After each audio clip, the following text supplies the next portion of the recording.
Hello everyone, आज की video में हम बात करेंगे nursing care plan of tuberculosis GNM third year community health nursing second. सबसे पहले हम देख लेते हैं कि हिस्ट्री टेकिंग में पहले आइडेंटिफिकेशन ऑफ पेशेंट। इसमें पेशेंट नेम, जैसे कि हम पेशेंट नेम कुछ भी अपने मन से कर सकते हैं। उसमें एज क्या है पेशेंट की, sex, marital status, date, time of admission, OPD number, IPD number, ward, bed number, religions, education, occupation, address, provisional diagnosis, source of information. ये सारी चीज़ें हमारे आइडेंटिफिकेशन पेशेंट के डाटा में मैटर करती हैं। अब उसके बाद हम देख लेते हैं चीफ कंप्लेन विथ ड्यूरेशन। इसमें क्या होता है कि sore throat, high fever with chills, cough and thick sputums, anorexia and running nose. And second, past medical history, उस पेशेंट की कोई पास्ट मेडिकल हिस्ट्री है कि नहीं है।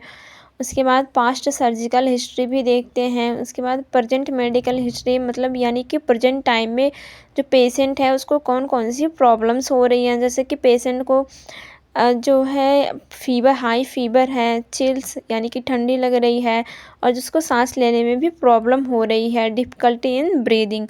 प्रेजेंट सर्जिकल हिस्ट्री में कोई भी सिग्निफिकेंट डाटा नहीं है पेशेंट के पास। अब उसके बाद हम देख लेते हैं कि हमारा फैमिली हिस्ट्री क्या है।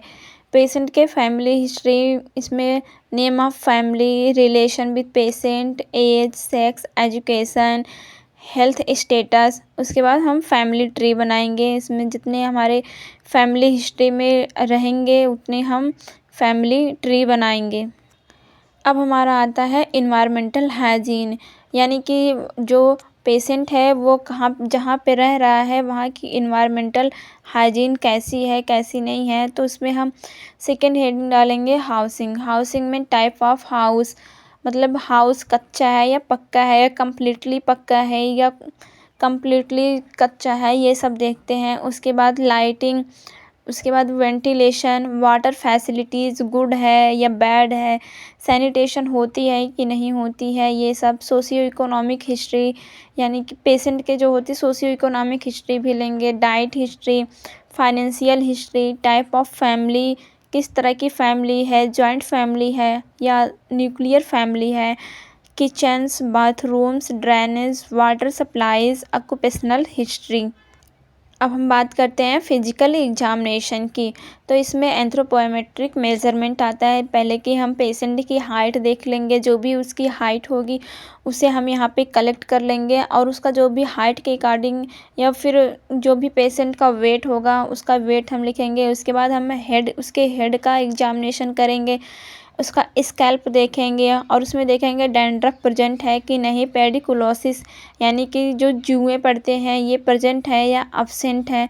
उसके बाद हम उसके हेयर का एग्जामिनेशन करेंगे, उसमें कलर देखेंगे, हेयर का कलर कैसा है, ब्लैक है या फिर वाइट है या ब्राउन है।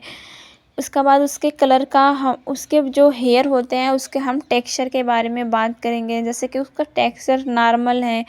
उसके बाद आई लैशेज, आई लिड्स, आईब्रोज, ये सब देखेंगे, प्रेजेंट, अब्सेंट, नॉर्मल, एब नॉर्मल, ये सारी चीज़ें देखेंगे जब हम पेशेंट को असेसमेंट करेंगे तब, वो भी ट्यूबरकुलोसिस वाले पेशेंट को, जो भी पेशेंट हमारा ग्रसित रहेगा। उसके बाद ईयर देखेंगे, पिन्ना, हियरिंग, ये सारी चीज़ें प्रेजेंट है, एब्सेंट, नोज, सिक्रीशन, स्मेल्स, ये सब देखेंगे। एंड देन अब बारी आती है हमारी माउथ की, जैसे कि colour of lip and number of teeth, presence of ulcer in mouth, secretions, gingivitis यानी कि मसूड़ों से ब्लीडिंग होना, उसमें इन्फ्लामेशन होना। एंड अब नेक यानी गर्दन, लिम्फ नोड्स, अब chest, size, shape, abdomen shape, sounds. अब आता है हमारा सिस्टमेटिक एग्जामिनेशन। पहले पल्स देखेंगे, उसकी पल्स रेट क्या है पेशेंट की, heart sounds, respiratory system, respiratory status, shape of chest, ये सब चीज़ें हम मेजरमेंट करते हैं। एंड देन ब्रीदिंग पैटर्न देखेंगे। इसके बाद gastrointestinal system, shape and size of abdomen, auscultation, number of bowel movements, musculoskeletal system, rotation, flexion, extremities, spine, genital and rectums, normal abnormals, menstrual history, normal है या abnormal है, present है, absent है, ये सारी चीज़ें हम एग्जामिनेशन करते हैं। एज ऑफ मेनार्की, मतलब उसको पीरियड कब से स्टार्ट हुआ है। एज ऑफ मेनोपॉज, उसका पीरियड अभी बंद हुआ कि नहीं हुआ या फिर चल रहा है, ये सारी चीज़ें। रेगुलर इरेगुलर, रेगुलर हो रहा है पीरियड या फिर नहीं हो रहा है, ये सारी चीज़ें हम एग्जामिनेशन करते हैं। उसके बाद न्यूरोलॉजिकल एग्जामिनेशन करेंगे। लेवल ऑफ कॉन्शियसनेस, मतलब वो अनकॉन्शियसनेस है या फिर कॉन्शियसनेस है, ये सारी चीज़ें देखेंगे। इक्विलिब्रियम टेस्ट, कोऑर्डिनेशन, देन ये सारी चीज़ें करने के बाद हम आते हैं वाइटल साइन। पहले देख लेते हैं कि वाइटल साइन में सबसे पहले सीरियल नंबर्स, उसके बाद वाइटल साइन, फिर patient value, then normal value, then remark. पहले की वाइटल साइन में टेम्परेचर पेशेंट का चेक करेंगे, उसके बाद पल्स, रिस्पायरेशन, ब्लड प्रेशर। जो भी पेशेंट वैल्यू होती है उसमें जो हमारे पेशेंट का मेजरमेंट आएगा उसको हम ऐड करते हैं, एंड फिर उसके बाद जो हमारा नॉर्मल वैल्यू होता है उसको ऐड करते हैं। रिमार्क में हम ये दिखाते हैं कि पेशेंट को क्या कमी है या फिर क्या ज़्यादा है, ये सारी चीज़ें हम दिखाते हैं। अब उसके बाद हमारा इन्वेस्टिगेशन स्टार्ट होता है। इन्वेस्टिगेशन में serial number, diagnostic test, patient value, normal value, remark.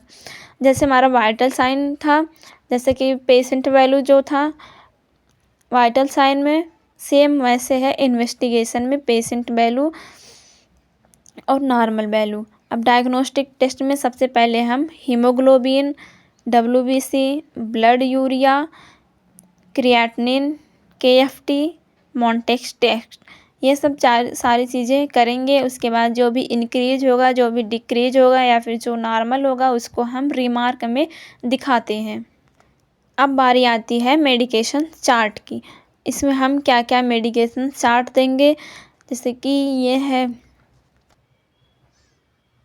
टेराब्यूटालिन, एमॉक्सिलिन, पेंटापेराजोल, क्लोरोक्विनोन, injection tramadol, nebuliser, आस्थलीन, ये सारी चीज़ें हम मेडिकेशन में ऐड करते हैं। इसके बाद उसका drug name, action, dose, route, frequency, side effects क्या क्या हो सकते हैं, ये सब हम मेडिकेशन चार्ट में लिखते हैं।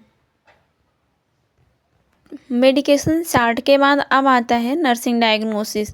नर्सिंग डायग्नोसिस में जो भी हमारे पॉइंट्स होते हैं वो सब लिख लेते हैं। इसमें ट्यूबरकुलोसिस से रिलेटेड जो भी नर्सिंग डायग्नोसिस होते हैं उसको हम इसमें ऐड करते हैं। अब बारी आती है नर्सिंग डायग्नोसिस के बाद नर्सिंग केयर प्लान की, जिसे हम शॉर्ट फॉर्म में NCP बोलते हैं। इसमें हमारा सबसे पहले असेसमेंट होगा, नर्सिंग डायग्नोसिस होगा, गोल होगा, प्लानिंग होगा, इम्प्लीमेंटेशन होगा, इवैल्यूएशन होगा। असेसमेंट में हम सब्जेक्टिव डाटा और ऑब्जेक्टिव डाटा दोनों लिखते हैं। सब्जेक्टिव डाटा में हमें जो पेशेंट बताता है कि उसको क्या प्रॉब्लम है, ये सारी चीज़ें सब्जेक्टिव डाटा में होती है, और जो हम ऑब्जर्व करते हैं वो हमारा ऑब्जेक्टिव डाटा होता है। Second, nursing care plan. Third number of nursing care plan. अब उसके बाद हम कंक्लूजन लिख लेते हैं। जो भी हमारा कंक्लूजन होता है ट्यूबरकुलोसिस पे उसको हम लिख लेते हैं। यहाँ पे हम कंट्रोल कैसे किए हैं, क्या मैकेनिज्म होता है, ये सारी चीज़ें। देन उसके बाद हम हेल्थ एजुकेशन देते हैं। जो भी ट्यूबरकुलोसिस पेशेंट होते हैं या कम्युनिटी में हम अवेयरनेस के लिए जब जाते हैं तो वहाँ भी हम हेल्थ एजुकेशन देते हैं। जो भी डिजीज़ कम्युनिटी में फैलती है उससे रिलेटेड हम कम्युनिटी मेंबर को या जो पीपल्स रहते हैं या इंडिविजुअल्स रहते हैं उनको हम अवेयरनेस करते हैं कि इसके लिए हम हेल्थ एजुकेशन प्रोवाइड करते हैं।